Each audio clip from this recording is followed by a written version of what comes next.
We have got the KO of Camilla Thompson. Hazel Redmond is in the 186.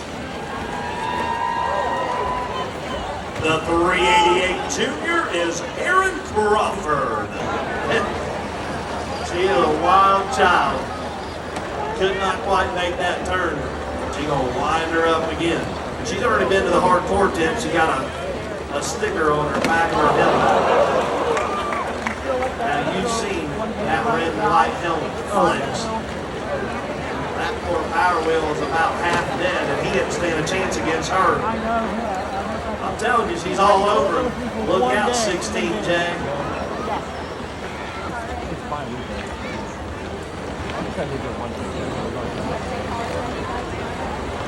Now she just turned around and looked at Merriman in a 23A like